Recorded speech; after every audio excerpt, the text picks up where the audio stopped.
तापरे जमती समस्ते भावती जे पुअटे तो चलीगला झीटे मो बापार मु सब किछि मुखाग्नि देइछि कांधरे नेइछि आज की बापांकर भी सब वर्ष मु श्राद्ध पिंड भी दउछि मो बापा को स्मरण करबा पई मोर जेमती खाली खाली पुअर कर्तव्य अछि झीर कर्तव्य नाही मु सेटा कहूनी आज मु बहुत बर्बाद मो बापा मते बढ़ई कष्ट करके आमको जो आज मु पहुंची केमिति मु खाली पुओटे ही पारिबो झीटे ही पारिबोनी बोली केमिति ही पारिबोनी मु पिंड दउची मु काहा ऊपर भरोसा करिनी मते लागुची पुओ आ झील भितर किछि प्रभेद नाही झीटे मध्ये बापार सब किछि करि परिबो गोटे कथा कहबी जे मो बापा पूरा जणा पडुची मो पाखे पाखे अछंती मु जेते बेले दुख कोसी कथारे कष्ट पाए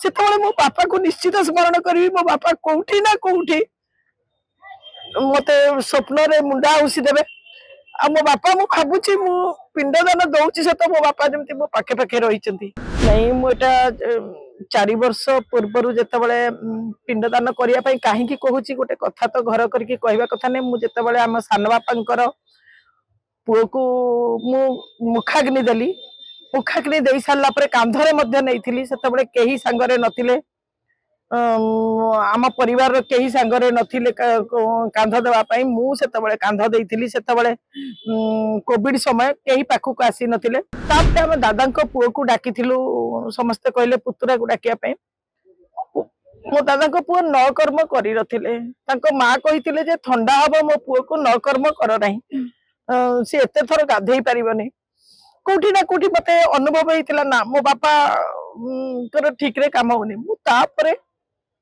मु निजे सब काम करूची जरे मोर ठीक मने पडुची मो बापा गोटे कथा कहिथिले जे तू बड़ झियो के हमर से मौसा थिले मौसा के बापा उत्तर देइथिले मो बड़ झियो को मोर किछि भय नै मो बड़ झियो मो पुओ भई पुओ ठार भी को गुण रे कम न मु सेही कथा अक्षरे अक्षरे पालन करूची निश्चित कुंडे पानी गरम करथिबे सेते बेले ता हीटर लगे के पानी गरम करथिले कुंडे पानी गरम गोड़ रे हमें गोड़ धोइबु बापा ताको सफा करिवे राति ने सोरिष तेल देखि ठंडा हबो बोली फुटै की मालिश करिवे मो बापा सी जो निज पिलाटे निज झीवटे जेमिति आत्मार सहित ता बापा को पिंडटे देला पे जो आग्रहर सहित कि हृदयर सहित समस्त देबे नाही सेटा होची मिछ कथा प्रॉपर्टी पाई पुओ पुत्रा माने आसी थांती किंतु बिना प्रॉपर्टी रे जे आसुथबो सेही भलिया पुत्रा ठीक अछि किंतु प्रॉपर्टी पाई आसुथबा पुत्रा से केबे भी हृदय सहित पिंड दब नाही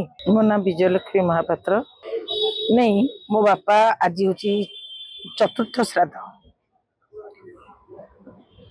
मो बापा मते से पुओ भली पूरा बढ़ाई मो भाईटी आपण मान को मीडिया माध्यम रे भी मु जणै छी मो भाईटी 2012 31 तारीख दिन चली जाइथिला तापरे जमती समस्ते भावती जे पुअटे तो चलीगला झीटे मो बापार मु सब किछि मुखाग्नि देइछि कांधरे नेइछि आज की बापांकर भी सब वर्ष मु श्राद्ध पिंड भी दउछि जेमती ज्ञाति कुटुंब बंधु को डाकिबा कथा सेमती डाकिकी मु समस्त पाखरे भी मु कार्य करछि समस्ते एकाठी होउछंती एठू गला परे पिंड देला परे समस्ते भी एकाठी हेबे आसिकी हम बंधु बांधव लोक माने मो बापा को स्मरण करबा पई मोर जेमती खाली पुओर कर्तव्य अछि झीर कर्तव्य नाही मु सेटा कहूनी आज मु बहुत बर्बाद मो बापा मते बढ़ई कष्ट करके आमको जो आज मु पहुंची केमिति मु खाली पुओटे ही पारिबो झीटे ही पारिबोनी बोली केमिति ही पारिबोनी मु पिंड दउची मु काहा ऊपर भरोसा करिनी मो बापर बड़ झियो मु ही पिंड दउची मते लागुची पुओ आ झियो भितर किछि प्रभेद नाही झीटे मध्ये बापार सब किछि करि परिबो जेके अपन बसथिले हमें देखले कि हमर जो नोना का पकड़े कोन कि अपन फील करथि सेते बेले ए मो बापा को कथा बहुत मन पड़ुची मु सब बेले मन पकाय मो बापा को आज दिन रे जो भली भाबरे मो बापा ଚାଲି ଯାଇଛନ୍ତି ମାନେ କିଛି ନଥିଲା ଯାଇଛନ୍ତି ଏବେ ବି ମନେ ପଡୁଛି। ଆଉ ଗୋଟେ କଥା କହିବି ଯେ ମୋ ବାପା ପୁରା ଜଣା ପଡୁଛି ଯେମିତି ମୋ ପାଖେ ପାଖେ ଅଛନ୍ତି। ମୁଁ ଯେତେବେଳେ ଦୁଃଖ କୌଣସି କଥାରେ କଷ୍ଟ ପାଏ ସେତେବେଳେ ମୋ ବାପାକୁ ନିଶ୍ଚିତ ସ୍ମରଣ କରିବି। ମୋ ବାପା କୋଉଠି ନା କୋଉଠି ମତେ ସ୍ୱପ୍ନରେ ମୁଣ୍ଡା ଆଉସି ଦେବେ। ଆଉ ମୋ ବାପା ମୁଁ ଭାବୁଛି ମୁଁ ପିଣ୍ଡଦାନ ଦଉଛି ସତ ମୋ ବାପା ଯେମିତି ମୋ ପାଖେ ପାଖେ ରହିଛନ୍ତି। ପିଣ୍ଡଦାନ ବଞ୍ଚିଥିବା ପର୍ଯ୍ୟନ୍ତ ଦେବେ ଆପଣ? ନିଶ୍ଚିତ ଭାବରେ ମୋର ଯେତିକି ଥିବ ମୋ ଯେତେ ଦିନ ଜୀବନ ଥିବ ମୋର ଯେତିକି ସକ୍ଷମ ମୁଁ ସେଇ ହିସାବରେ ସମସ୍ତେ ଜ୍ଞାତି କୁଟୁମ୍ବକୁ ଡାକି ଯେମିତି କରିବା କଥା ସେମିତି ଚର୍ଚ୍ଚା କରିବି। ବାପାଙ୍କ କଥାକୁ ସ୍ମରଣ କରିବା ପାଇଁ ସମସ୍ତଙ୍କୁ ପାଖକୁ ଡାକିବି ଆଉ ପିଣ୍ଡ ବି ଦଉଥିବି। ନନା ଯେତେବେଳେ କହିଲେ କି ମୁଁ ପିଣ୍ଡଦାନ କରିବି, ନନା କଣ କହିଲେ? ନାଇଁ ମୁଁ ଏଟା 4 ବର୍ଷ ପୂର୍ବରୁ ଯେତେବେଳେ ପିଣ୍ଡଦାନ କରିବା ପାଇଁ କାହିଁକି କହୁଛି ଗୋଟେ କଥା ତ ଘର କରିକି କହିବା କଥା ନାହିଁ। ମୁଁ ଯେତେବେଳେ ଆମ ସାନ ବାପାଙ୍କର ପୁଅକୁ ମୁଁ ମୁଖାଗ୍ନି ଦେଲି, ମୁଖାଗ୍ନି ଦେଇ ସାରିଲା ପରେ କାନ୍ଧରେ ମଧ୍ୟ ନେଇଥିଲି। ସେତେବେଳେ କେହି ସାଙ୍ଗରେ ନଥିଲେ, ଆମ ପରିବାରର କେହି ସାଙ୍ଗରେ ନଥିଲେ କାନ୍ଧ ଦେବା ପାଇଁ। ମୁଁ ସେତେବେଳେ କାନ୍ଧ ଦେଇଥିଲି। ସେତେବେଳେ କୋଭିଡ ସମୟ, କେହି ପାଖକୁ ଆସି ନଥିଲେ। ତାପରେ ଆମେ ଦାଦାଙ୍କ ପୁଅକୁ ଡାକିଥିଲୁ, ସମସ୍ତେ କହିଲେ ପୁତୁରାକୁ ଡାକିବା ପାଇଁ। ମୋ ଦାଦାଙ୍କ ପୁଅ 9 କର୍ମ କରିନଥିଲେ। ତାଙ୍କ ମା କହିଥିଲେ ଯେ ଥଣ୍ଡା ହବ, ମୋ ପୁଅକୁ 9 କର୍ମ କର ନାହିଁ, ସେ ଏତେ ଥର ଗାଧେଇ ପାରିବନି। କୋଉଠି ନା କୋଉଠି ମତେ ଅନୁଭବ ହେଇଥିଲା ନା ମୋ ବାପା ଠିକ ରେ କାମ ହଉନି। ମୁଁ ତାପରେ ମୁଁ ନିଜେ ସବୁ କାମ କରୁଛି। ମୁଖାଗ୍ନି ଆପଣ ନିଜେ ନିଜ ଇଚ୍ଛାରେ ଦେଇଛନ୍ତି ନା? ନାଇଁ ନାଇଁ, ମୁଁ ନିଜ କାନ୍ଧରେ ନେଇଛି ମୁଖାଗ୍ନି। ତ ସେ ମୁଁ ନିଜ କାନ୍ଧରେ ମୋ ବାପାକୁ ନେଇଛି। ମୋ ବାପାଙ୍କର ସବୁ କିଛି ମୁଁ କରିଛି।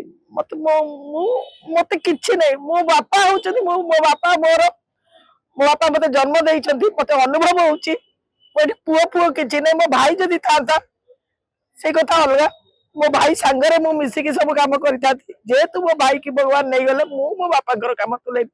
ମୋ ବାପା ଅନୁଭବ ନ କରନ୍ତୁ, ସବୁବେଳେ ମତେ କହିଛନ୍ତି ମୋ ବାପା, ଯେତେବେଳେ କିଏ ପଚାରିବ ତମ ବଡ ଝିଅକୁ ତମେ ଏତେ ଫ୍ରିରେ କାହିଁକି ଛାଡୁଛ, ଅନ୍ୟ ଝିଅ ମାନଙ୍କୁ ଛାଡୁନ, ମୋ ବାପା ଗୋଟିଏ ଉତ୍ତର ଦିଅନ୍ତି। ଜଣେ ମୋର ଠିକ ମନେ ପଡୁଛି, ମୋ ବାପା ଗୋଟେ କଥା କହିଥିଲେ ଯେ ତୁ ବଡ ଝିଅ, ଆମର ସେ ମଉସା ଥିଲେ, ମଉସାକୁ ବାପା ଉତ୍ତର ଦେଇଥିଲେ ମୋ ବଡ ଝିଅକୁ ମୋର କିଛି ଭୟ ନାହିଁ, ମୋ ବଡ ଝିଅ ମୋ ପୁଅ ଭଳି, ପୁଅ ଠାରୁ ବି କୋଉ ଗୁଣରେ କମ ନୁହଁ। ମୁଁ ସେଇ କଥା ଅକ୍ଷରେ ଅକ୍ଷରେ ପାଳନ କରୁଛି।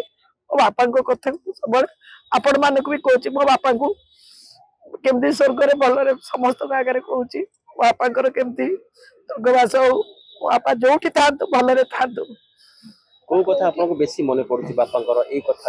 ମୁଁ କାଲି ବି କହୁଥିଲି, ମୁଁ ବିବାହ କରି ସାରିଲା ପରେ ମଧ୍ୟ ମୋ ବାପା ଏଠୁ ଗଲା ପରେ ମଧ୍ୟ ରାତିରେ ଏଇ ଯୋଉ ଥଣ୍ଡା ଦିନେ ନିଶ୍ଚିତ କୁଣ୍ଡରେ ପାଣି ଗରମ କରିଥିବେ। ସେତେବେଳେ ତ ଆଉ ହିଟର ଲଗେଇକି କେହି ପାଣି ଗରମ କରୁନଥିଲେ। କୁଣ୍ଡରେ ପାଣି ଗରମ ହବ, ଗୋଡରେ ଆମେ ଗୋଡ ଧୋଇବୁ, ବାପା ତାକୁ ସଫା କରିବେ, ରାତିରେ ସୋରିଷ ତେଲ ଦେଇକି ଥଣ୍ଡା ହବ ବୋଲି ଫୁଟେଇକି ମାଲିସ କରିବେ। ମୋ ବାପା ଆସି ବାହାଘର ପରେ ମଧ୍ୟ ମୋର କରୁଥିଲେ। ସେ ବାପା ମୋର ବାପାଙ୍କ କଥା ମୁଁ କହିପାରିବିନି, ଏତେ ଦୁଃଖ ମୋର ଅଛି। ଦେଖିବା ଆମେ ବର୍ତ୍ତମାନ ସମାଜରେ ନାରୀ ମାନେ ପିଣ୍ଡ ଦେଇପାରିବେନି, ମୁଖାଗ୍ନି ଦେଇପାରିବେନି, ଗୋଟେ ବିରୋଧ ଆପଣ ସମାଜରେ ଏଗେନଷ୍ଟ ଯାଇକି କରୁଛନ୍ତି। ନାଇଁ ଏଠି ସମାଜର ଏଗନେଷ୍ଟ କିଛି ନୁହେଁ, এটা ଗୋଟେ ପ୍ରଥା ଆଗରୁ ଚାଲିଥିଲା। ସମସ୍ତଙ୍କ ମନରେ ଗୋଟେ ଭ୍ରାନ୍ତ ଧାରଣା ଥିଲା ଯେ କେବଳ ପୁଅଟେ କରିପାରିବ, ଝିଅଟେ ନୁହଁ। ଆଜ୍ଞା ଝିଅଟେ ବି କରିପାରିବ। ଏମିତି ବି ଝିଅ ମାନେ ବି ଆଗରୁ ଥିଲେ, ଭାଇ କି ସମ୍ପୂର୍ଣ୍ଣ ସପୋର୍ଟ କରୁଥିଲେ। ସେ ଯୁଗରେ ଯୋଉ ପୂର୍ବ ଯୁଗରେ ବି ଝିଅ ମାନେ ଥିଲେ, ଯେମିତି ବାପା ମା କରୁଥିଲେ ଏବେ ବି ଅଛନ୍ତି। କିନ୍ତୁ ଯେ ସବୁ ଝିଅ କରୁଛନ୍ତି ମୁଁ ସେଇ କଥାରେ ଏକମତ ନୁହେଁ ଯେ ସବୁ ଝିଅଙ୍କ। ଏମିତି ବି କିଛି ଝିଅ ଅଛନ୍ତି, ମୁଁ ଏଇଟା ସତ କହିବି, ପ୍ରପର୍ଟି ପାଇଁ ସେମାନେ ଭାଇ କି ବି ସପୋର୍ଟ କରୁନାହାନ୍ତି। କାରଣ ମୁଁ ବାପା ମାକୁ ଦେଖୁଛି, ଏଇଟା ମିଛ କଥା। ମୋର ପ୍ରପର୍ଟିରେ କୌଣସି ଆଶା ନାହିଁ, କି ଆମେ 3 ଭଉଣୀ ଅଛୁ, କି ମୁଁ ଗୋଟେ ସ୍ୱତନ୍ତ୍ର କରୁଛି ବୋଲି ମୋ ପାଇଁ ଗୋଟେ ସ୍ୱତନ୍ତ୍ର ଭାଗ ଅଛି, କିମ୍ବା ମୁଁ ଗୋଟେ କୌଣସି ଅଧିକାର ନେଇଯିବି, ସେମିତି ବି ମୋର କୌଣସି ଉଦ୍ଦେଶ୍ୟ ନାହିଁ। ନିଶ୍ଚିତ ଭାବରେ କରିପାରିବେ। ଆଉ ନିଜ ପିଲାଟେ, ନିଜ ଝିଅଟେ ଯେମିତି ଆତ୍ମାର ସହିତ ତା ବାପାକୁ ପିଣ୍ଡଟେ ଦେଲା ପରେ ଯୋଉ ଆଗ୍ରହର ସହିତ କି ହୃଦୟର ସହିତ ସମସ୍ତେ ଦେବେ ନାହିଁ, ସେଇଟା ହଉଛି ମିଛ କଥା। ପ୍ରପର୍ଟି ପାଇଁ ପୁଅ ପୁତୁରା ମାନେ ଆସିଥାନ୍ତି, किंतु बिना प्रॉपर्टी रे जे आसुथबो सेही भलिया पुतुरा ठीक अछि किंतु प्रॉपर्टी पई आसुथबा पुतुरा से केबे भी हृदय सहित पिंड दब नाही।